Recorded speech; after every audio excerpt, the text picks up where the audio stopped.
또 딸이냐? 이젠 이 집에 발들이지 마라. 그 한마디에 내 세상은 무너졌습니다. 비 내리는 밤 갓난아이를 품고 문 밖에 서 있었죠. 남편은 단 한 번도 뒤돌아보지 않았습니다. 차가운 빗속에서 나는 속삭였어요. 내 딸들은 절대 무릎 꿇고 살지 않게 하겠어. 그날 눈물이 내 다짐이 되었고 세상은 몰랐습니다. 그 비 오는 밤 언젠가 세상을 뒤흔들 사람이라는 걸요. 무료인 구독과 좋아요로 보내주신 따뜻한 마음 감사드립니다. 늘 건강과 복이 함께 하시길 바랍니다. 이야기 시작합니다. 김선아는 새벽 5시면 어김없이 눈을 떴습니다. 알람이 울리기도 전에 몸이 먼저 일어나는 습관이 벌써 10년째였죠. 좁은 안방에서 몸을 일으키자마자 허리에서 찌릿한 통증이 느껴졌습니다. 셋째를 낳고 나서부터 생긴 디스크 때문이었어요. 하지만 아파도 내색할 수 없었죠. 시어머니 이정순 앞에서 아프다고 하면 요즘 젊은 것들은 고생을 모른다는 말만 돌아올 테니까요. 화장실에서 세수를 하고 부엌으로 향했습니다. 냉장고 문을 열자 어제 저녁 남은 반찬들이 보였어요. 시어머니는 아침상에 반찬이 겹치는 걸 싫어하셨습니다. 선아는 한숨을 쉬며 계란을 꺼냈어요. 계란말이라도 새로 만들어야 했죠. 가스레인지에 불을 켜고 프라이팬을 달구는 동안 벽시계를 쳐다봤습니다. 6시 반까지 상을 차려야 했어요. 남편 박진수는 시간에 민감한 사람이었거든요. 조금이라도 늦으면 짜증을 내며 회사에 나갔고 그러면 시어머니가 며느리 탓을 했습니다. 밥을 짓고 된장찌개를 끓이고 고등어를 구웠습니다. 생선 굽는 냄새가 집안에 퍼지자 어디선가 시어머니의 목소리가 들렸어요. 또 생선 구웠어? 냄새가 진동하네. 환기 좀 제대로 시켜라. 네, 어머님. 죄송해요. 선아는 서둘러 창문을 열었습니다. 찬바람이 부엌으로 밀려 들어왔지만 참아야 했어요. 겨울이라 추웠지만 시어머니 말씀이 우선이었으니까요. 식탁을 닦고 밥그릇을 놓고 반찬을 하나씩 올렸습니다. 김이 모락모락 나는 된장찌개, 갓 구운 고등어, 시금치나물, 깍두기, 계란말이까지 제법 푸짐한 아침상이었죠. 6시 20분 시어머니 정순이 거실로 나오셨습니다. 머리를 곱게 빗어 넘긴 모습이었지만 표정은 굳어 있었어요. 식탁에 앉으시더니 상을 한참 바라보셨습니다. 선아는 가슴이 철렁했어요. 뭔가 마음에 안 드신 게 분명했으니까요. 이게 뭐야? 고등어 비린내 안 나? 생선 손질 제대로 못하면서 왜 구워? 우리 아들 회사 가서 옷에서 생선 냄새 나면 어쩌려고? 죄송합니다, 어머님. 제가 환기를 더 시킬게요. 환기 문제가 아니라 내가 손질을 잘못한 거지. 친정에서 뭘 배우고 왔어? 선아는 고개를 더 숙였습니다. 변명하지 않았어요. 변명하면 더 길어진다는 걸 경험으로 알았으니까요. 그때 남편 진수가 방에서 나왔습니다. 넥타이를 매며 식탁에 앉았죠. 선아는 밥을 떠서 남편 앞에 놓았어요. 여보, 밥 드세요. 진수는 대답 없이 숟가락을 들었습니다. 아내를 쳐다보지도 않았어요. 그저 신문을 펼쳐보며 밥을 먹을 뿐이었죠. 시어머니가 계속 말을 이었습니다. 진수야, 너도 이제 선아한테 뭐 좀 말해야 하는 거 아니야? 딸만 셋 낳아놓고 이 집안대를 어떻게 할 건데? 엄마, 그런 말씀 그만하세요. 밥 먹고 있잖아요. 왜? 사실을 말하는 게 뭐가 문제야? 우리 집안은 3대 독자로 이어온 집안이야. 아들 없으면 재산은 누가 지내? 조상님들한테 뭐라고 대답할 건데? 선아는 숟가락을 든 손이 떨렸습니다. 손가락 마디에 힘이 들어가 하얗게 변했어요. 하지만 표정은 변하지 않았습니다. 이미 수백 번도 더 들은 말이었으니까요. 진수는 신문에서 눈을 떼지 않았어요. 아내를 감싸줄 생각이 전혀 없었죠. 엄마 말씀이 맞아요. 당신이 조금 더 신경 써야 해. 우리 집안 생각도 좀 하고. 선아의 가슴이 무너져 내렸습니다. 남편마저 자신을 탓하는 걸 들으니 숨이 막혔어요. 하지만 울 수 없었습니다. 울면 약해 보이니까요. 그저 고개만 끄덕였어요. 죄송해요. 아침 식사가 끝나고 진수는 출근 준비를 했습니다. 구두를 신고 현관문을 나서면서도 아내에게 한마디 없었어요. 다녀온다는 인사조차 없었죠. 문이 닫히는 소리가 선아의 귓가에 울렸습니다. 설거지를 시작했습니다. 찬물에 손을 담그자 손가락이 시렸어요. 겨울이라 물이 차가웠지만 온수를 틀 수 없었습니다. 시어머니가 물 아껴 써야지 수도세 나온다고 하셨으니까요. 설거지를 하는 내내 정순의 목소리가 들렸어요. 선아야, 설거지 끝나면 마루 좀 닦아. 어제 닦았다고 했는데 먼지가 있더라. 네, 어머님. 설거지를 마치고 걸레를 들었습니다. 무릎을 꿇고 마루를 닦기 시작했어요. 허리가 아팠지만 참았습니다. 30평 아파트였지만 구석구석 닦아야 했죠. 정수는 가끔 흰 장갑을 끼고 가구를 문지르며 검사하곤 했으니까요. 1시간쯤 지났을까요? 마루를 다 닦고 일어서려는데 다리에 쥐가 났습니다. 선아는 인상을 찌푸리며 종아리를 주물렀어요. 그 모습을 본 정순이 말했습니다. 벌써 지쳤어? 나 같은 땐 논밭 일하고도 밥 해먹었어. 요즘 젊은 것들은 체력이 왜 이래? 선아는 대답하지 않았습니다. 그저 미소를 지으며 고개를 숙였을 뿐이었죠. 시계를 보니 10시였습니다. 아이들이 학교와 유치원에 있을 시간이었어요. 큰딸 은지, 둘째 수진, 막내 서연. 세 딸의 얼굴이 떠올랐습니다. 선아는 부엌으로 가서 물을 한 잔 마셨습니다. 목이 말랐어요. 아침부터 쉬지 않고 일했으니까요. 물을 마시며 창밖을 바라봤습니다. 겨울 하늘이 회색빛이었어요. 눈이 올 것 같았죠. 선아는 작게 한숨을 쉬었습니다. 언젠가는 이 생활이 끝나겠지. 하지만 그게 언제일지 알 수 없었습니다. 그저 하루하루를 버티는 것만이 전부였죠. 정순의 목소리가 다시 들렸어요. 선아야, 점심 준비해. 12시에 먹을 거야. 네, 어머님. 선아는 다시 부엌으로 향했습니다. 냉장고를 열고 재료를 꺼냈어요. 오늘 점심은 뭘 만들까 고민하면서요. 하루가 이렇게 흘러갔습니다. 그리고 내일도 모레도 똑같을 거였죠. 하지만 선아는 포기하지 않았습니다. 세 딸이 있었으니까요. 은지, 수진, 서연. 아이들을 생각하면 버틸 수 있었어요. 선아는 조용히 속으로 다짐했습니다. 언젠가 내 딸들이 이 세상에서 제일 자랑스러운 이름이 될 거야. 셋째 낳던 날 밤 선아는 진통을 느꼈습니다. 배가 조이듯 아팠어요. 셋째 아이가 나오려는 신호였죠. 시계를 보니 밤 11시였습니다. 선아는 거실로 나가 남편 진수를 깨웠어요. 여보, 애가 나올 것 같아요. 병원 가야 할 것 같아요. 진수는 소파에 누워 텔레비전을 보고 있었습니다. 술 냄새가 났어요. 오늘도 회식을 하고 온 모양이었죠. 선아의 말을 듣고도 일어나지 않았습니다. 지금 밤에 택시 타고 가. 나 오늘 너무 피곤해서 못 가겠어. 여보, 제발이요. 혼자는 무서워요. 같이 가줘요. 선아는 애원하듯 말했습니다. 배는 점점 더 아팠어요. 진통 간격이 좁혀지고 있었죠. 하지만 진수는 고개를 저었습니다. 첫째, 둘째 낳을 때도 혼자 잘만 낳았잖아. 이번에도 괜찮을 거야. 택시비 여기 있으니까 알아서 가. 진수는 지갑에서 10,000원짜리 몇 장을 꺼내 탁자에 던졌습니다. 그리고는 다시 텔레비전을 보기 시작했어요. 선아는 그 모습을 보며 눈물이 났지만 참았습니다. 울어봤자 소용없다는 걸 알았으니까요. 네, 알겠어요.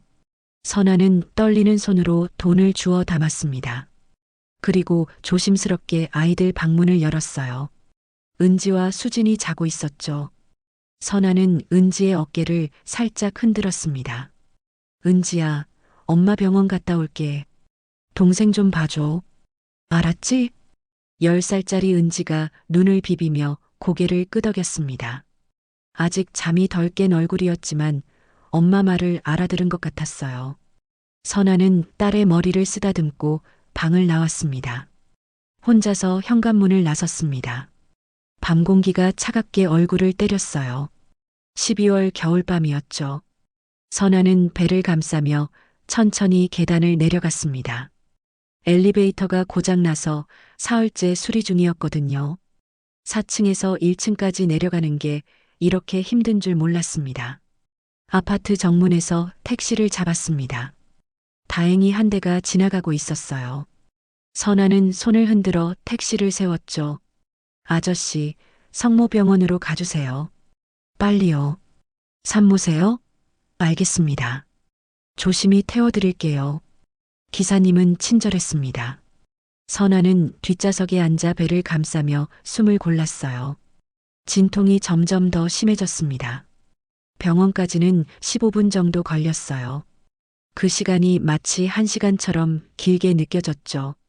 병원에 도착해 응급실로 들어갔습니다. 간호사가 휠체어를 가져다 줬어요. 선아는 그제야 조금 안심이 됐습니다. 이제 의사 선생님이 도와주실 테니까요. 보호자는요? 혼자 왔어요. 혼자요? 남편분은요? 일이 있어서 못 왔어요. 선아는 거짓말을 했습니다. 남편이 술 마시고 귀찮아서 안 왔다고 말할 수 없었으니까요. 간호사는 안타까운 표정을 지었지만 더 묻지 않았어요. 그저 선아를 분만실로 데려갔죠. 진통은 밤새 계속됐습니다. 새벽 4시쯤 선아는 더 이상 참을 수 없을 만큼 아팠어요. 의사 선생님이 말했습니다.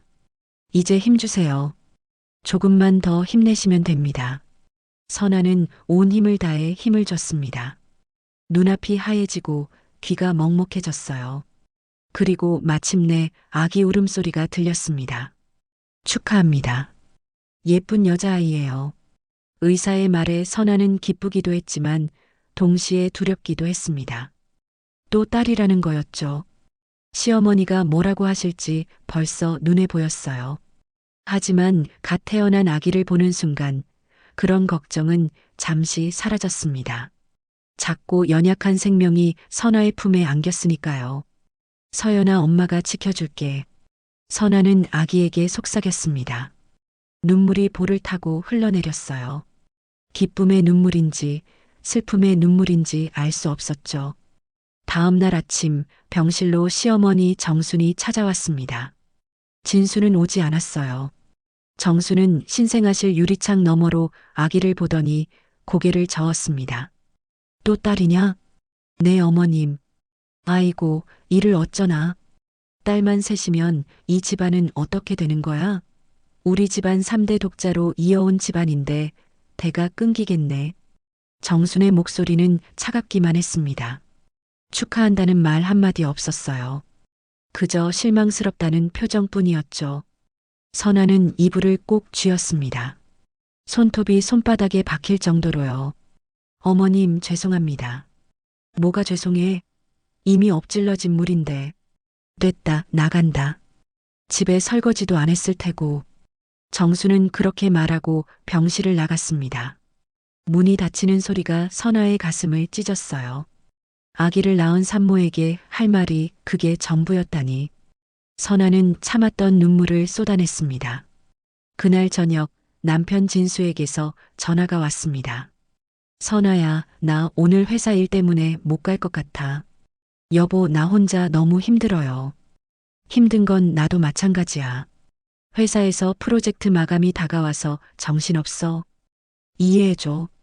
전화는 일방적으로 끊어졌습니다. 선아는 핸드폰을 쥔 채 멍하니 앉아 있었어요. 남편도 시어머니도 아무도 자신을 신경 쓰지 않는다는 게 절절히 느껴졌습니다. 사흘 뒤 선아는 퇴원했습니다. 택시를 타고 집에 돌아왔죠. 아기를 안고 현관문을 열었을 때 집안은 어질러져 있었어요.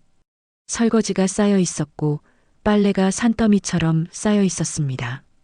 시어머니는 거실 소파에 앉아 드라마를 보고 계셨어요. 왔어? 빨리 정리 좀 해. 집이 난장판이네. 네, 어머님. 선아는 아기를 방에 눕히고 곧바로 설거지를 시작했습니다. 출산한 지 사흘밖에 안 됐지만 쉴 수 없었어요. 설거지를 하는 동안 눈물이 계속 흘러내렸습니다. 찬물에 손을 담그니 손이 시렸어요. 하지만 멈출 수 없었죠. 그날 밤 진수가 집에 돌아왔습니다. 술 냄새를 풍기며 비틀거렸어요. 선아가 부축하려 하자 손을 뿌리쳤습니다. 됐어. 혼자 갈 수 있어. 진수는 방으로 들어가더니 신생아를 힐끗 보고는 한숨을 쉬었습니다. 또 딸이네. 쓸모없어. 그 말 한마디가 선아의 가슴에 비수처럼 꽂혔습니다. 선아는 아기를 꼭 안았어요. 아기가 그 말을 알아듣지 못해서 다행이라고 생각했죠. 그날 이후 선아는 마음속으로 결심했습니다. 내 딸들만큼은 이런 대접 받게 하지 않을 거야. 절대로. 셋째 서연이 태어나고 한 달이 지났습니다. 어느 날 저녁 온 가족이 저녁 식사를 하고 있었어요. 밥상 위에는 김치찌개와 제육볶음, 시금치나물이 놓여 있었죠. 선아는 조용히 밥을 먹고 있었습니다. 아기를 업은 채로요.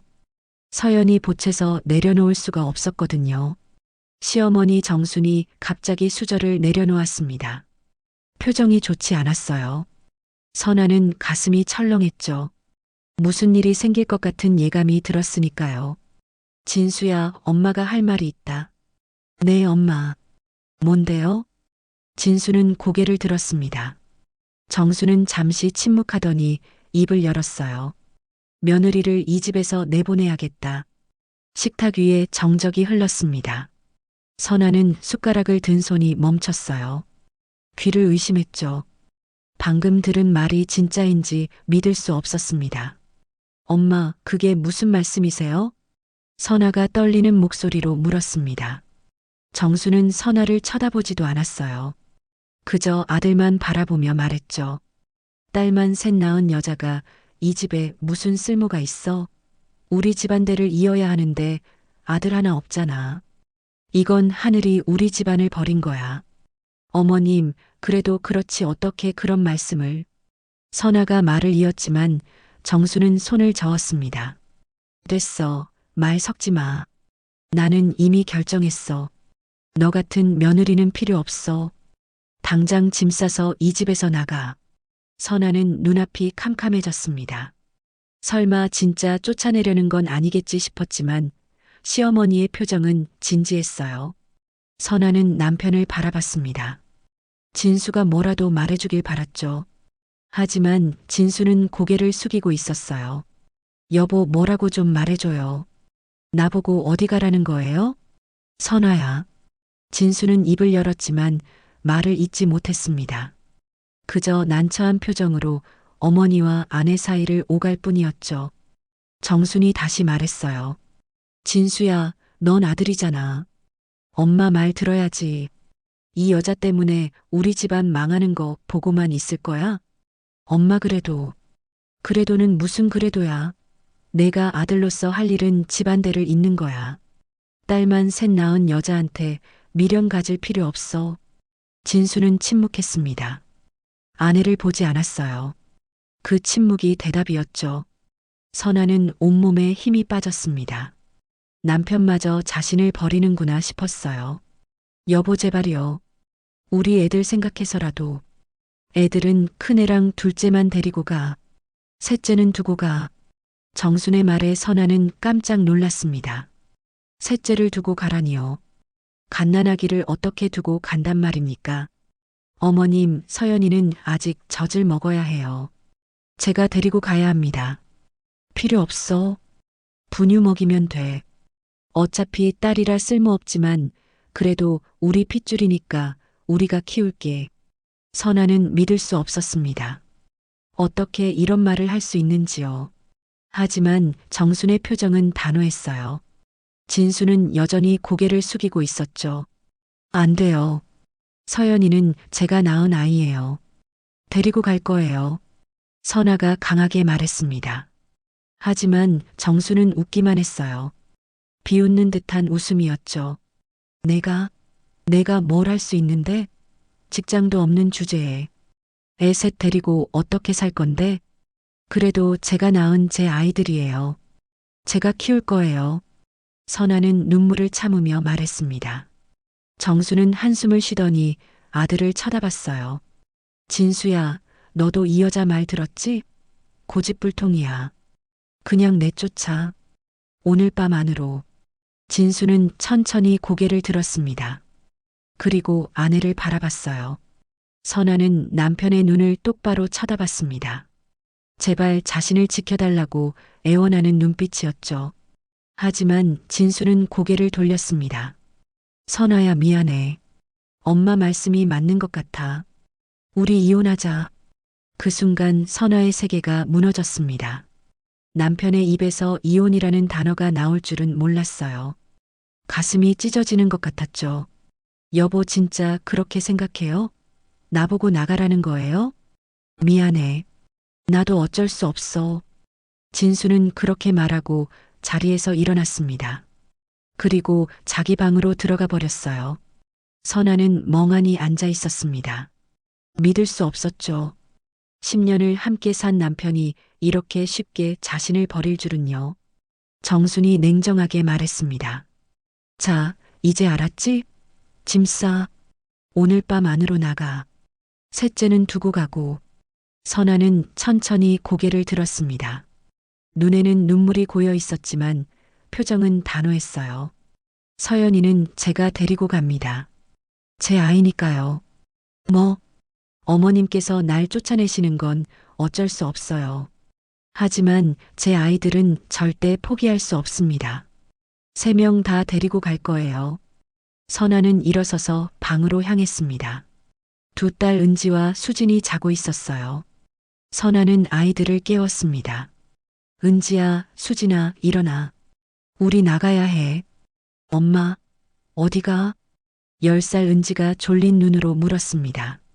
선아는 딸을 안으며 말했어요. 우리 새로운 곳으로 갈 거야. 엄마 믿고 따라와 줄래? 은지는 고개를 끄덕였습니다. 8살 수진도 엄마 손을 잡았어요. 선아는 서둘러 옷가지를 챙겼습니다. 많이 가져갈 수 없었어요. 큰 가방 하나에 아이들 옷과 자신의 옷 몇 벌만 넣었죠. 밖으로 나왔을 때 비가 내리고 있었습니다. 차가운 겨울비였어요. 선아는 서연이를 안고 은지와 수진의 손을 잡았습니다. 현관문을 나서는 순간 정순의 목소리가 들렸어요. 후회할 거야. 딸 셋 데리고 뭘 할 수 있겠어. 선아는 뒤돌아보지 않았습니다. 그저 앞만 보고 걸었어요. 비는 점점 더 거세게 내렸습니다. 옷이 다 젖었지만 멈출 수 없었죠. 은지가 물었어요. 엄마, 우리 어디로 가? 선아는 딸을 내려다보며 미소 지었습니다. 눈물인지 빗물인지 모를 것이 뺨을 타고 흘러내렸어요. 괜찮아. 엄마가 있잖아. 우리 셋이서 잘 살 수 있어. 그날 밤 선아와 세 딸은 비를 맞으며 골목을 걸었습니다. 갈 곳은 정해지지 않았지만 돌아갈 생각은 없었어요. 선아는 아이들을 꼭 안으며 속으로 다짐했습니다. 엄마가 약속할게. 절대 무릎 꿇고 살지 않게 해줄게. 비를 맞으며 한참을 걸은 끝에 선아는 작은 여인숙을 찾았습니다.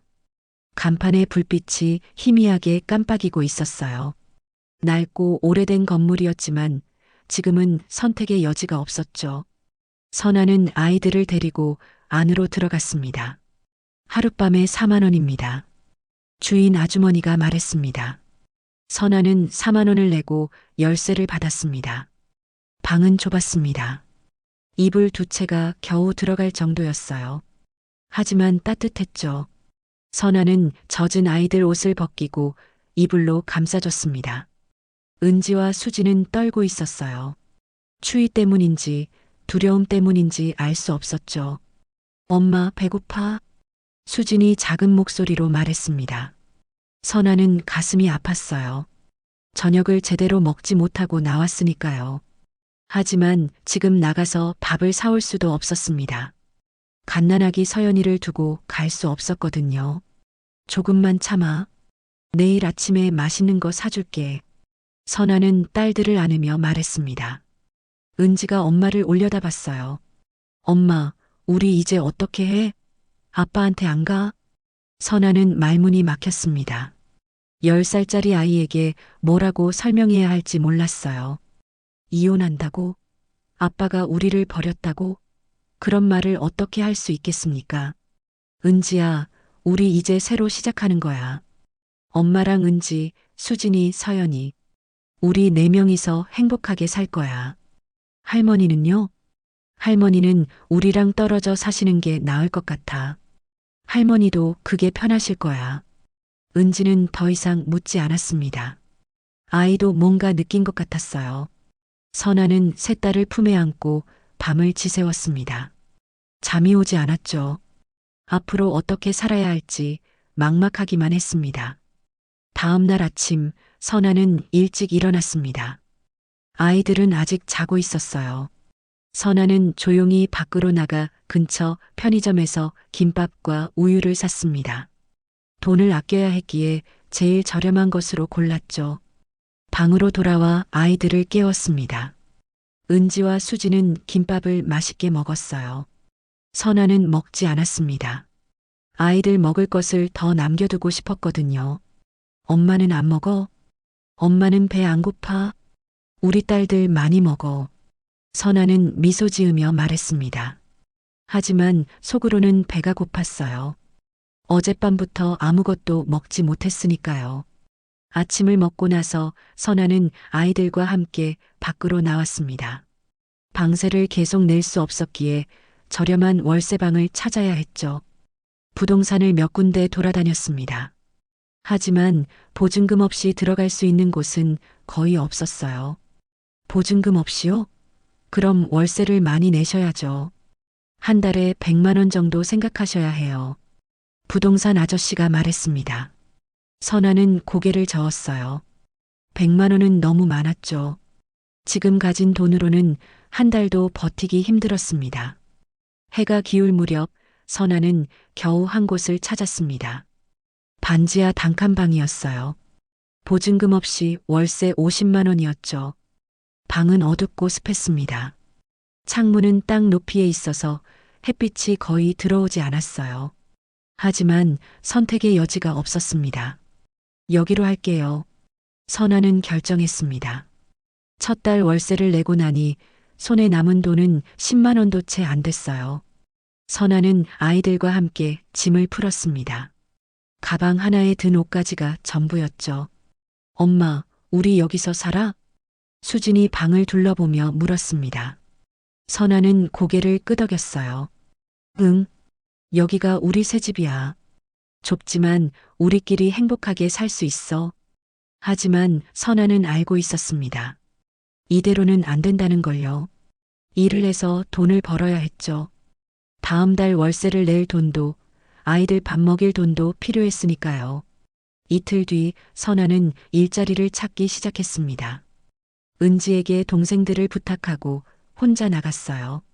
식당, 카페, 편의점을 돌아다니며 일자리를 알아봤죠. 하지만 쉽지 않았습니다. 아이가 셋이나 있다고요? 그럼 근무가 불규칙하겠네요. 죄송합니다. 대부분 이런 반응이었어요. 선아는 좌절하지 않았습니다. 포기할 수 없었으니까요. 일주일쯤 지났을까요? 선아는 동네 세탁소에서 일자리를 구했습니다. 주인 아주머니가 사정을 듣고 동정해줬거든요. 하루 8시간 일하면 한 달에 150만 원 줄게요. 대신 성실하게 일해야 해요. 감사합니다. 열심히 하겠습니다. 선아는 허리를 굽혀 인사했습니다. 150만 원이면 월세를 내고도 조금 남을 것 같았어요. 선아는 그날부터 세탁소에서 일하기 시작했습니다. 낮에는 세탁물을 정리하고 다림질을 하고 손님들을 응대했어요. 허리가 아팠지만 참았습니다. 일을 그만둘 수 없었으니까요. 저녁이 되면 집으로 돌아가 아이들 밥을 챙겼죠. 하지만 150만 원으로는 부족했습니다. 월세 50만 원의 공과금, 식비, 아이들 학용품비까지 빼고 나면 남는 게 거의 없었어요. 선아는 밤에도 일을 해야겠다고 생각했습니다. 동네 반찬 가게에서 밤 아르바이트를 구했어요. 저녁 6시부터 밤 10시까지 일했죠. 반찬을 만들고 포장하고 배달도 갔습니다. 한 달에 50만 원을 더 벌 수 있었어요. 선아의 하루는 새벽부터 밤늦게까지 이어졌습니다. 아침 7시에 일어나 아이들 밥을 챙기고 8시에 세탁소로 출근했어요. 오후 5시에 퇴근해서 집에 와 저녁을 준비하고 6시에 다시 반찬 가게로 갔죠.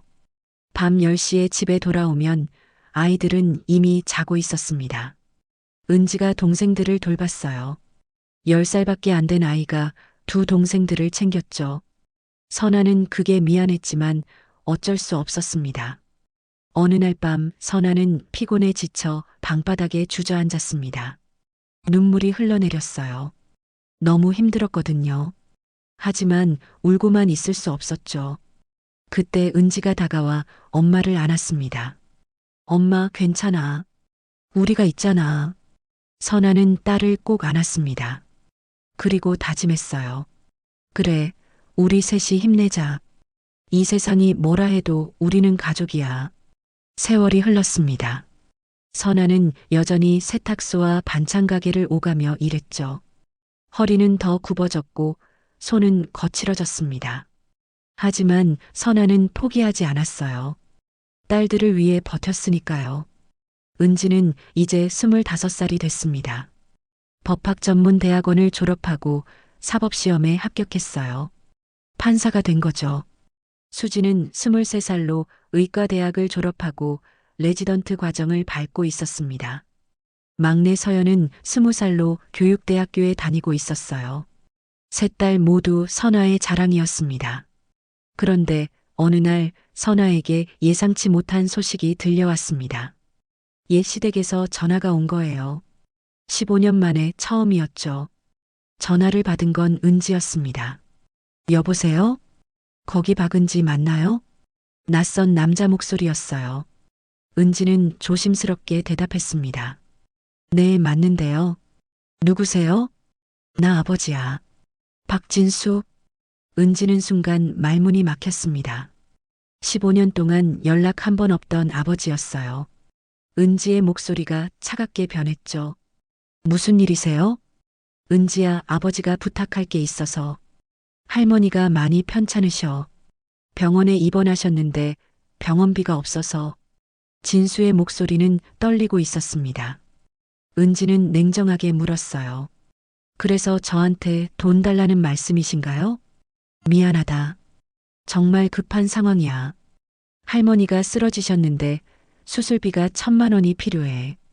우리 형편으로는 도저히.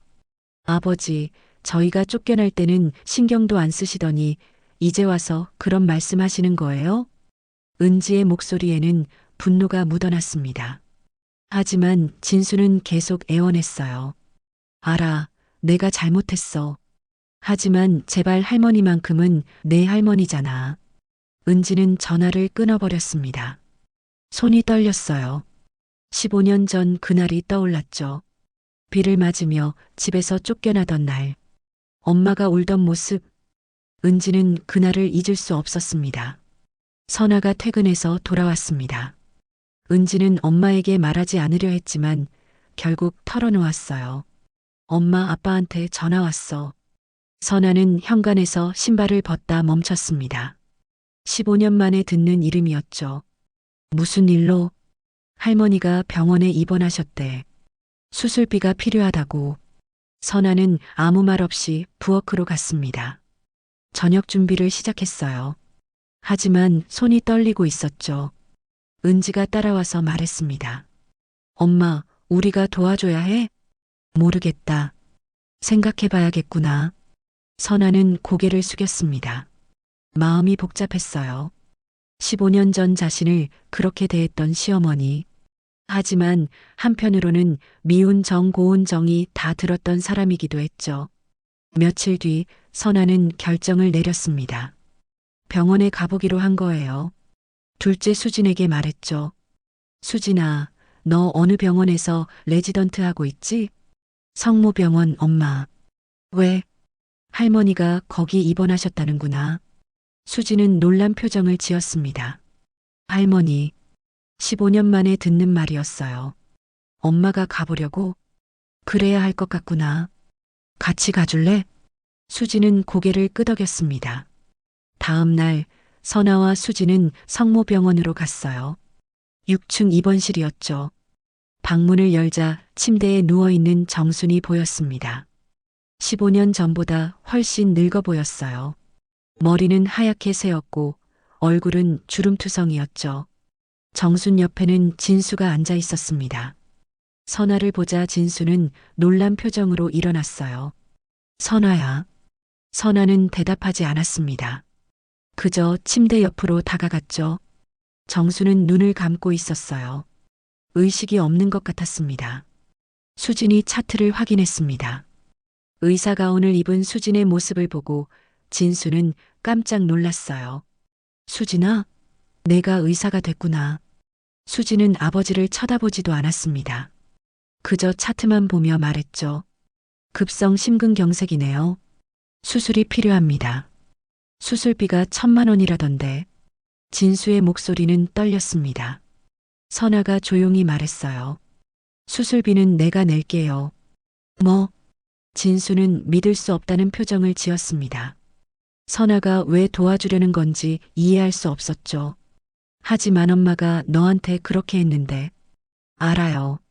어머님은 시어머니셨고 아이들의 할머니세요.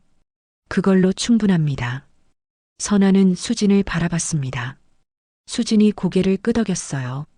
제가 담당 교수님께 말씀드릴게요. 최대한 빨리 수술 진행하겠습니다. 며칠 뒤 수술이 진행됐습니다. 5시간에 걸친 긴 수술이었어요. 선아는 수술실 밖에서 기다렸죠. 진수도 옆에 앉아 있었지만 둘은 말을 섞지 않았습니다. 수술이 끝나고 수진이 나왔습니다. 수술복을 입은 채였어요. 수술 잘 끝났습니다. 일주일 정도 안정을 취하시면 회복하실 거예요. 진수는 안도의 한숨을 쉬었습니다. 선아도 마찬가지였어요. 그때 수술실에서 다른 의사가 나왔습니다. 흰 가운에 명찰이 달려 있었죠. 내과 전문의 박수진. 진수는 그 명찰을 보고 다시 얼어붙었습니다. 수진은 자신의 둘째 딸이었죠. 15년 전 쫓아낸 딸이 이제 의사가 되어 할머니의 생명을 구한 겁니다. 수진아, 정말 내가 수술을 한 거냐? 수진은 차갑게 대답했습니다. 네, 제 환자니까요. 진수는 말문이 막혔습니다. 감사하다는 말도 미안하다는 말도 나오지 않았어요. 그저 고개만 숙였죠. 며칠 뒤 정순이 깨어났습니다. 눈을 뜨자 제일 먼저 본 사람은 선아였어요. 선아야, 내가 왜? 병문안 왔어요, 어머님. 정수는 눈물을 흘렸습니다. 15년 전 자신이 쫓아낸 며느리가 자신을 살린 거였죠. 정수는 떨리는 목소리로 말했어요. 미안하다, 정말 미안해. 선아는 고개를 저었습니다. 이제 그런 말씀하지 마세요. 다 지난 일이에요. 하지만 선아의 눈빛은 차갑기만 했습니다. 용서는 할 수 있어도 잊을 수는 없었으니까요. 정순이 퇴원하고 한 달쯤 지났을 때였습니다. 진수에게서 또다시 연락이 왔어요. 이번에는 은지에게 법원 서류가 배달됐죠. 상속 분쟁 소송이었습니다. 진수와 그의 형제들 사이에 재산 다툼이 생긴 거예요. 은지는 서류를 보고 한숨을 쉬었습니다. 아버지 진수가 피고였어요. 형제들이 부모님 재산을 불법으로 처분했다며 고소한 겁니다. 은지는 어머니 선아에게 말했죠. 엄마 아빠가 상속 문제로 재판에 걸렸대. 그래. 선아는 담담하게 대답했습니다. 별로 놀라지 않은 것 같았어요. 어쩌면 예상했는지도 모르죠. 며칠 뒤 법원에서 첫 재판이 열렸습니다. 은지는 판사복을 입고 법정에 섰어요. 재판장 자리에 앉았죠. 그리고 서류를 펼쳤습니다. 본 사건의 주심 판사 박은지입니다. 그 순간 피고석에 앉아있던 진수의 얼굴이 굳어졌습니다. 은지, 자신의 큰딸이었어요. 15년 전 쫓아낸 딸이 이제 판사가 되어 자신을 심판하는 자리에 앉은 겁니다. 방청석에는 정순도 앉아 있었습니다. 목발을 짚고 겨우 걸어온 모습이었어요. 정순은 은지를 보는 순간 입을 다물지 못했죠. 저 판사가 우리 손녀가. 옆에 앉은 사람이 물었습니다. 아시는 분이세요? 내 손녀야. 내가 쫓아낸 손녀. 정순의 목소리는 떨렸습니다. 눈에는 눈물이 고여 있었어요. 재판이 시작됐습니다. 원고 측 변호사가 일어나 진술을 시작했어요. 피고 박진수는 2년 전 아버지가 돌아가신 후 어머니 이정순의 동의 없이 부동산을 임의로 처분했습니다. 그 과정에서 형제들의 상속분을 침해했고요. 진수는 고개를 숙이고 있었습니다. 변호사도 없이 혼자 앉아 있었어요. 변호사를 고용할 돈이 없었던 겁니다. 은지가 물었죠. 피고 박진수, 원고 측 주장에 대해 답변하시겠습니까? 진수는 천천히 고개를 들었습니다. 딸과 눈이 마주쳤어요. 은지의 눈빛은 차갑기만 했죠. 진수는 떨리는 목소리로 말했습니다. 제가 잘못했습니다. 사업이 망해서 돈이 필요했고 어머니 명의의 부동산을 팔았습니다. 하지만 그 돈으로 빚을 갚았을 뿐이고 객관적인 증거가 있습니까? 없습니다. 은지는 서류를 정리하며 말했습니다. 피고는 증거를 제출하지 못했으므로 다음 재판까지 관련 서류를 준비해 오시기 바랍니다. 다음 재판 기일은 한 달 뒤로 정하겠습니다. 재판은 그렇게 끝났습니다. 진수는 법정을 나서며 은지를 쳐다봤어요. 뭐라도 말하고 싶었지만 입이 떨어지지 않았죠. 은지는 아버지를 보지 않았습니다. 그저 다음 재판 서류를 정리할 뿐이었어요. 방청석에서 정순이 일어났습니다. 목발을 짚고 천천히 걸어 나왔죠. 복도에서 진수를 붙잡고 말했어요. 진수야, 이게 다 무슨 일이냐? 내가 왜 저런 일을? 어머니, 죄송합니다. 제가 사업에 실패해서 집도 날아가고 빚만 남았어요. 그저 고개만 숙였어요. 정수는 한숨을 쉬었죠. 그 며느리의 딸이 판사가 됐다는 게 믿기지 않는구나. 내가 딸이라고 무시했던 그 아이들이. 정수는 말을 잇지 못하고 눈물을 흘렸습니다. 자신이 얼마나 어리석었는지 깨달았거든요. 한편 선아는 집에서 저녁 준비를 하고 있었습니다. 은지가 퇴근해서 돌아왔어요. 피곤한 표정이었죠. 엄마, 나왔어. 그래, 수고했다. 밥 먹자. 은지는 식탁에 앉으며 말했습니다. 엄마, 오늘 아빠 재판이었어. 그랬구나. 내가 판사로 앉았어. 아빠는 나를 보고 놀라는 것 같았어. 선아는 국을 떠주며 물었습니다. 너는 어땠어? 힘들지 않았니? 처음엔 떨렸어. 하지만 법정에 서니까 감정을 버려야 한다는 생각이 들었어. 나는 판사니까.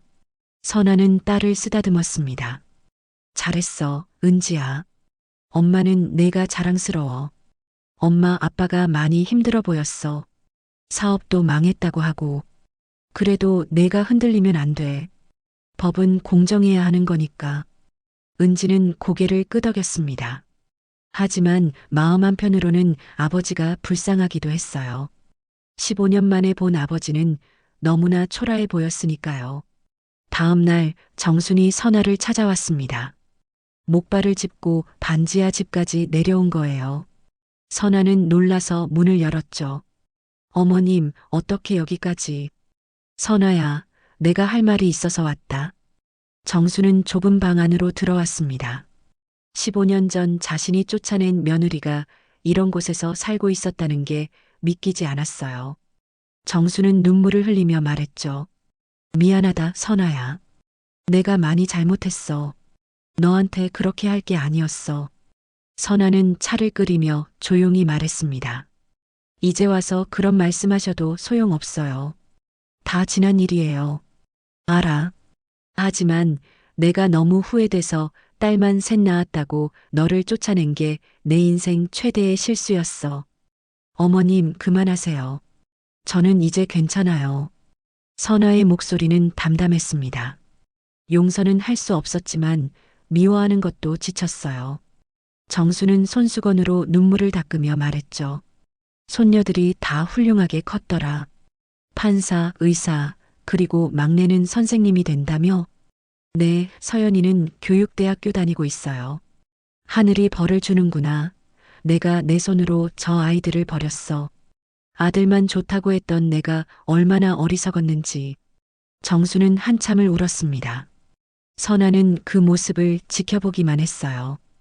동정하지도 위로하지도 않았죠. 그저 차 한 잔을 내밀었을 뿐입니다. 드세요.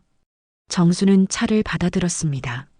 손이 떨려서 찻잔이 덜컹거렸어요. 정수는 선아를 바라보며 말했죠.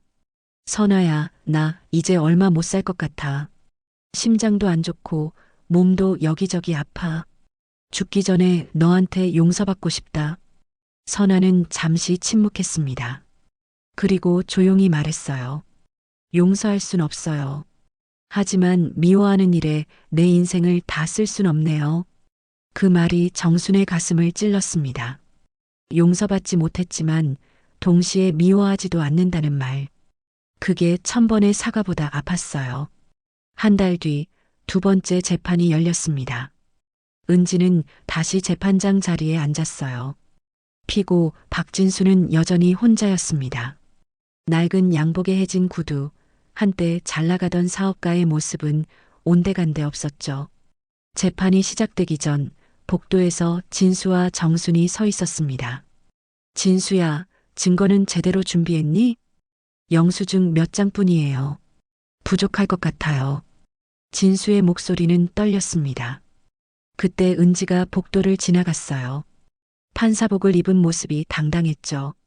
진수는 딸을 보며 입을 열었습니다. 은지야. 은지는 걸음을 멈추고 차갑게 말했어요. 재판정에서 뵙겠습니다. 그리고는 다시 걸어갔습니다. 정순이 한숨을 쉬며 말했어요. 저 아이가 정말 판사가 됐구나. 우리가 쫓아낸 그 아이가. 재판이 시작됐습니다. 은지가 망치를 두드리며 개정을 선언했어요. 원고 측 변호사가 증거를 제출했습니다. 부동산 매매 계약서, 계좌 이체 내역. 1억 5천만 원이라는 금액이 선명했죠. 피고는 형제들의 동의 없이 재산을 처분했으며 원고들의 상속분을 침해했습니다. 은지가 피고 측을 바라봤습니다. 피고 박진수, 반박하시겠습니까? 진수는 떨리는 손으로 영수증 몇 장을 제출했어요. 3천만 원, 2천만 원, 1,500만 원. 합계 1억 원 정도였죠. 나머지 5천만 원은 어디에 사용하셨습니까? 생활비로 썼는데 증거가 없습니다. 원고 측 변호사가 비웃듯 말했습니다. 명백한 재산 횡령입니다. 재판장님. 그 순간 방청석에서 정순이 벌떡 일어났습니다. 재판장님, 제가 증인으로 서겠습니다. 법정이 술렁였어요. 정수는 목발을 짚고 증인석으로 걸어갔죠. 은지는 할머니를 쳐다봤습니다. 15년 만에 제대로 마주보는 얼굴이었어요. 증인은 피고와 어떤 관계입니까? 저는 피고의 어머니입니다. 그리고 재판장님의 할머니이기도 하죠. 법정이 조용해졌습니다. 방청객들이 웅성거렸어요. 증인께서는 피고가 부동산을 처분하는 것을 알고 계셨습니까? 네, 제가 동의했어요. 아들이 사업 실패로 채권자들에게 시달렸거든요. 빚이 2억이 넘었어요. 제가 부동산을 팔라고 했습니다. 정순의 목소리는 떨렸습니다. 눈에는 눈물이 맺혀 있었어요. 증거가 있습니까? 원고 측 변호사가 날카롭게 물었습니다.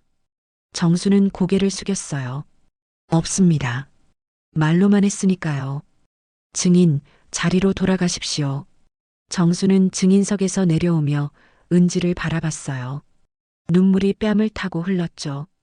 제발 아들을 살려달라는 눈빛이었습니다. 잠시 휴정하겠습니다. 은지는 판사실로 돌아가 혼자 앉았어요. 증거는 부족했지만 할머니의 증언도 무시할 수 없었죠. 그때 문이 열리고 수진이 들어왔습니다. 언니, 괜찮아? 어려워. 증거는 부족한데 할머니는 진심 같아. 수진은 언니의 손을 잡았습니다. 언니, 15년 전 우리를 쫓아낸 게 누구야? 엄마가 비 맞으며 울던 날 기억 안 나? 은지는 정신이 번쩍 들었습니다. 그날이 떠올랐어요. 고마워, 수진아. 10분 뒤 재판이 재개됐습니다. 은지는 판결문을 읽기 시작했어요. 본 재판부는 다음과 같이 판결합니다. 피고는 부동산 처분 과정에서 원고들의 동의를 구하지 않았으나 증인의 증언을 참작합니다. 다만 절차의 투명성이 결여된 점을 인정해 자녀 재산의 30%를 원고들에게 분배하도록 명합니다. 방청석이 술렁였습니다. 진수는 고개를 들었어요. 전부를 잃지는 않았지만 30%는 내놓아야 했죠. 눈물이 흘러내렸습니다. 재판이 끝나고 복도에서 정순이 은지 앞을 막아섰습니다. 은지야, 고맙다. 저는 법대로 했을 뿐입니다. 은지가 돌아서서 걸어가려는데 진수가 무릎을 꿇었습니다. 은지야, 미안하다. 우리 다시 시작하면 안 될까? 엄마를 많이 닮았구나. 은지는 차갑게 내려다봤습니다. 그렇죠. 그래서 이제는 당신이 필요 없어요. 진수는 얼어붙었습니다. 정순이 아들을 일으켰습니다. 진수야, 내가 버린 딸들이 이렇게 훌륭하게 자랐잖아. 그게 내 유일한 재산이야. 진수는 복도 끝을 바라보며 중얼거렸습니다. 딸만 셋 낳은 여자는 복이 없다고 했는데 법원 계단 아래에는 수진과 서연이 기다리고 있었습니다. 은지가 내려오자 세 자매가 손을 잡았어요. 언니들, 이제 우리가 엄마를 지킬 차례야. 서연이 말했습니다. 세 사람은 서로를 바라보며 미소 지었죠. 그리고 함께 법원을 나섰습니다. 겨울 햇살이 따스하게 비추고 있었어요. 위층 창가에서 진수와 정순이 그 모습을 내려다보고 있었습니다. 딸 셋이 손을 잡고 걸어가는 모습이 눈부셨어요. 하늘이 딸 셋을 준 이유를 이제야 알겠구나. 정순이 중얼거렸습니다. 진수는 눈물을 흘리며 창문에 손을 대었어요. 딸들의 뒷모습이 점점 멀어져 갔습니다. 돌이킬 수 없는 시간이었죠. 복도에 남겨진 두 사람은 한참을 그 자리에 서 있었습니다. 자신들이 저지른 실수가 얼마나 큰지 깨달았어요. 아들만 귀하게 여기고 딸들을 무시했던 대가. 그것은 평생의 후회였습니다. 진수는 천천히 고개를 숙였습니다. 복도 바닥에 주저앉아 소리 없이 울었죠. 정순도 옆에 앉아 함께 눈물을 흘렸습니다. 우리가 정말 잘못했구나. 정순의 목소리는 떨렸습니다. 15년 전 그날 비 오는 밤에 며느리와 손녀들을 쫓아낸 것. 그게 인생 최대의 실수였다는 걸 이제야 깨달았어요. 법원 밖에서는 세 자매가 어머니를 기다리고 있었습니다. 선아가 세탁소 일을 마치고 달려왔어요. 딸들을 보자 미소를 지었죠.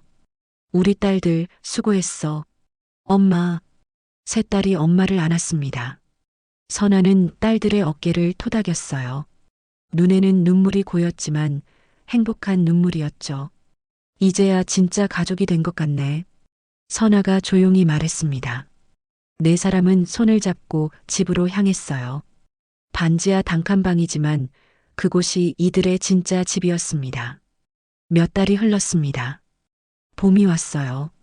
어느 날 저녁 선아에게 여성센터에서 전화가 왔습니다. 김선아 씨, 싱글맘 자립 성공 사례 강연을 부탁드려도 될까요?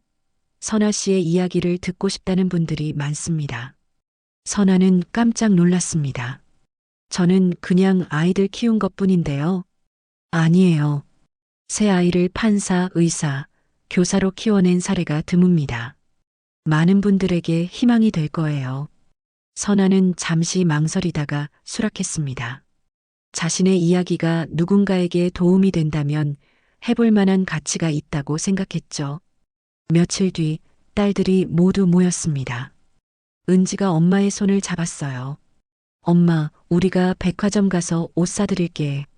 딸들은 선아를 데리고 백화점에 갔습니다. 검정색 정장을 골라 입혀줬어요. 거울을 보니 낯선 자신이 보였습니다. 15년 동안 작업복만 입었는데 이렇게 단정한 옷을 입으니 다른 사람 같았죠. 엄마, 정말 멋있어. 서연이 엄마를 안았습니다. 선아는 눈물이 났어요. 강연날 여성센터 대강당은 200명의 사람들로 가득 찼습니다. 싱글맘들, 이혼을 고민하는 여성들, 젊은 여대생들까지. 선아는 무대에 올라 마이크를 잡았어요. 손이 떨렸죠. 안녕하세요. 저는 김선아입니다. 선아는 천천히 말을 시작했습니다. 15년 전 비 오는 밤, 딸만 셋 낳았다는 이유로 쫓겨났던 이야기. 반지하 단칸방에서 시작한 삶. 낮에는 세탁소, 밤에는 반찬 가게를 오가며 일했던 날들. 하루에 4시간씩 자면서 일했습니다. 허리가 아파도 손이 터져도 멈출 수 없었어요. 아이들을 먹여 살려야 했으니까요. 객석이 조용해졌습니다. 모두가 숨죽이며 선아의 이야기를 듣고 있었어요. 큰딸은 10살의 동생들을 돌봐야 했습니다. 지금도 미안해요. 하지만 포기하지 않았습니다. 딸들에게 말했어요. 엄마가 너희를 절대 무릎 꿇고 살게 하지 않겠다고. 객석에서 박수가 터져 나왔습니다. 많은 여성들이 눈물을 흘리고 있었어요. 사람들은 말했죠. 딸만 셋 낳은 여자는 복이 없다고.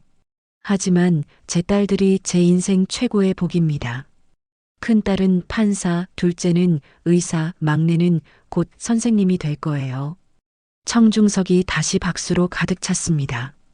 그때 뒤편 문이 열리고 정순이 조용히 들어왔어요. 목발을 짚고 맨 뒷자리에 앉았죠. 선아와 눈이 마주쳤습니다. 선아는 정순을 똑바로 바라보며 말했어요. 여자는 약하지 않습니다. 고난을 견디는 힘이 강하죠. 저를 힘들게 한 사람들을 용서할 순 없습니다. 하지만 미워하는 일에 제 인생을 다 쓸 순 없었어요. 그래서 선택했죠. 미움 대신 사랑으로, 복수 대신 성공으로 답하기로요. 정순의 눈에서 눈물이 흘러내렸습니다.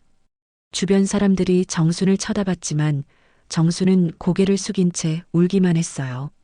강연이 끝나고 많은 사람들이 선아에게 다가왔습니다. 한 젊은 여성이 울면서 말했죠. 저도 이혼하고 아이들 키우는데 너무 힘들었어요. 근데 오늘 힘이 났어요. 저도 해볼게요. 선아는 그 여성을 안아줬습니다. 할 수 있어요. 당신도 충분히 강해요. 사람들이 다 돌아가고 정순이 천천히 다가왔습니다. 선아야, 미안하다. 정말 미안해. 내가 너무 어리석었어. 선아는 잠시 침묵했습니다. 가슴 한편이 먹먹했지만 표정은 담담했어요. 어머님, 이제 그런 말씀 안 하셔도 돼요. 용서해 줄 수 있겠니? 선아는 고개를 저었습니다. 용서는 못해요.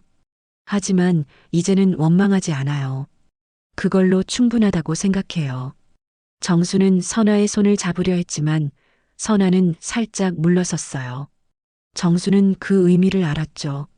정수는 떨리는 목소리로 말했습니다. 선아야, 딸들을 정말 잘 키운 것 같구나. 이젠 알겠어. 하늘이 딸 셋을 준 이유가 있었어. 정수는 돌아서서 천천히 걸어나갔습니다. 목발을 짚고 힘겹게 걸어가는 뒷모습이 초라해 보였어요. 선아는 그 모습을 지켜봤습니다. 세 딸이 엄마에게 다가왔습니다. 선아는 딸들을 안았어요. 엄마, 정말 멋있었어. 은지가 말했습니다. 이제 우리가 엄마 이름을 지킬 차례야. 수진이 엄마의 등을 토닥였습니다. 엄마, 앞으로는 편하게 살아. 서연이 엄마의 손을 꼭 잡았습니다. 선아는 눈물을 흘렸어요. 기쁨의 눈물이었습니다. 네 사람은 강연장을 나섰습니다. 밖에는 따스한 봄바람이 불고 있었어요. 벚꽃이 흩날리고 있었죠. 선아는 하늘을 올려다봤습니다. 이제야 진짜 봄이 온 것 같네. 선아가 조용히 말했습니다. 딸들도 함께 하늘을 봤어요. 햇살이 따스하게 네 사람을 비추고 있었습니다. 그날 밤 네 사람은 작은 식당에서 함께 저녁을 먹었습니다. 소박한 백반 식당이었지만 웃음이 넘쳤어요. 은지가 가방에서 서류 봉투를 꺼냈습니다. 엄마, 이거 뭐니? 선아가 봉투를 열어보니 아파트 계약서였습니다. 은지야, 이게 뭐니? 다음 달에 우리 여기로 이사 가자. 내가 계약금 넣었어. 선아는 깜짝 놀라 고개를 저었습니다. 안 돼. 내 돈인데 어떡해. 내가 모은 돈 아니니? 은지가 엄마의 손을 꼭 잡았습니다. 엄마 돈이야. 우리가 여기까지 온 건 다 엄마 덕분이잖아. 수진이 지갑에서 통장을 꺼냈어요. 나도 생활비 보탤게. 엄마, 이제 세탁소 일 그만해. 허리 아프잖아. 서연이 엄마의 다른 손을 잡았습니다. 엄마, 나는 다음 달에 임용 발표나는데 합격하면 첫 월급 엄마 줄게. 선아는 딸들을 보며 눈물을 흘렸습니다. 15년 동안 허리 굽혀 일했던 세월이 스쳐 지나갔어요. 손이 터지고 무릎이 아파도 참았던 날들. 모두 이 순간을 위해서였죠. 고마워, 우리 딸들. 엄마가 세상에서 제일 행복해. 세 딸이 일어나 엄마를 안았습니다. 식당 안다른 손님들이 미소 지으며 그 모습을 바라봤어요. 엄마 사랑해. 나도 사랑해. 세상에서 제일 많이 사랑해. 선아는 딸들을 꼭 안으며 조용히 속삭였습니다. 이제야 진짜 가족이 된 것 같네. 창밖으로 벚꽃이 흩날리고 있었습니다. 거리의 가로등이 따스한 빛을 비추고 있었어요. 15년 전 비 오는 밤, 세 딸을 데리고 쫓겨났던 그날과는 너무나 다른 밤이었습니다. 저 멀리 다른 거리에서는 정순이 혼자 걷고 있었습니다. 목발을 짚고 천천히 집으로 향하는 길이었어요. 강연장에서 들었던 선아의 말들이 귓가에 맴돌았죠. 딸이 얼마나 귀한지 이제야 알았구나. 정수는 중얼거렸습니다. 하지만 이미 늦었어요. 시간은 되돌릴 수 없었죠. 15년 전 그날 밤, 비 오는 날 며느리와 손녀들을 쫓아낸 것. 그게 인생 최대의 실수였다는 걸 이제야 깨달았지만 소용없었습니다. 정수는 고개를 숙이고 텅 빈 집으로 걸어갔어요. 아들 진수도 어디론가 나가고 집에는 아무도 없었습니다. 선아와 세 딸은 여전히 식당에 앉아 있었습니다. 웃음소리가 끊이지 않았어요. 은지가 핸드폰을 꺼내 사진을 찍자고 했죠. 네 사람은 어깨를 맞대고 환하게 웃었습니다. 15년간의 고생이 이제 보상받는 순간이었어요. 밤하늘에는 별이 반짝이고 있었습니다. 선아는 창밖을 보며 생각했어요. 앞으로 펼쳐질 새로운 삶을, 더 이상 허리를 굽히지 않아도 되는 날들을, 함께 행복하게 살아갈 미래를요. 미움은 흩어지고 사랑만 남았습니다. 오늘 이야기가 인생 선배님의 마음에도 공감의 불빛이 켜졌나요? 사연 전시몰과 함께 해주셔서 감사합니다.